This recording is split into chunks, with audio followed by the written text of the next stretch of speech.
When I married Daniel, I believed laughter would always be the heart of our relationship. He was charming, quick-witted, and could make an entire room burst into laughter with a single sentence. At first, I loved that about him. He made life feel lighter, and I thought I had found someone who would make every difficult day easier. But slowly, something changed.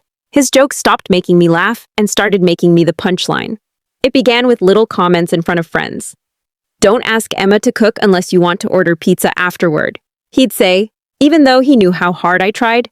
Everyone laughed. I smiled too, because I didn't want to seem overly sensitive. I kept telling myself he didn't mean any harm. But the jokes never stopped. They only got bigger, louder, and crueler. Every family dinner, every party, every gathering became another stage where my husband entertained everyone at my expense. As the years passed, those jokes became part of my identity. People expected Daniel to tease me, and they expected me to smile through it. If I looked hurt, he'd laugh and say, "Relax, it's just a joke." Those 5 words became his shield against every cruel thing he said. He joked about my career, my appearance, my dreams, and even our marriage itself. One evening, while celebrating our anniversary with friends, he raised his glass and laughed. "Honestly, I'm surprised we're still married." Everyone laughed again. I looked around the table and realized no one noticed the tears forming in my eyes. That wasn't humor anymore. It was humiliation disguised as entertainment. I drove home in silence that night, staring out the window, wondering when I had become invisible inside my own marriage. The next morning, I stood in front of the bathroom mirror, asking myself a question I had avoided for years. If someone you love hurts you over and over again, knowing it breaks your heart, is it still love? I didn't have an answer, but I knew I couldn't keep pretending everything was fine. I tried talking to Daniel calmly. I told him how his words made me feel. Instead of apologizing, he laughed again. "Come on, Emma, you're too emotional. Everyone knows I'm kidding." That moment shattered something inside me. He wasn't just ignoring my pain, he was mocking it. For him, my heartbreak was simply another joke. Weeks later, we attended his company's annual dinner. Hundreds of people filled the ballroom. During his speech, Daniel looked toward me and grinned.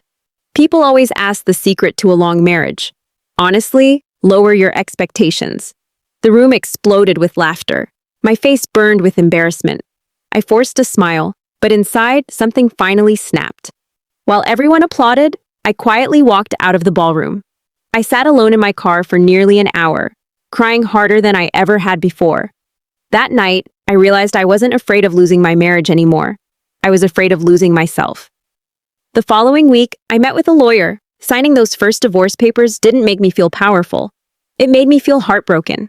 I never wanted my marriage to end. I wanted respect, kindness, and a husband who protected my heart instead of sacrificing it for applause. When Daniel received the papers, he called me immediately. He actually laughed.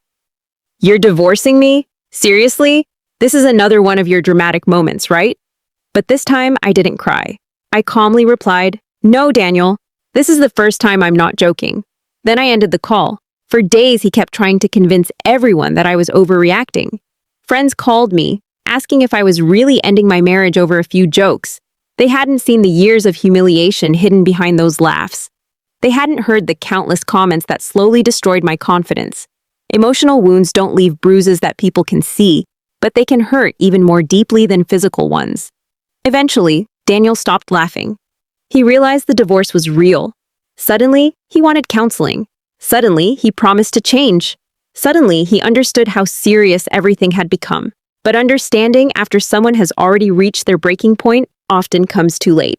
Months later, our divorce was finalized. Walking out of the courthouse felt strangely peaceful. I wasn't celebrating the end of my marriage. I was celebrating the beginning of my self-respect.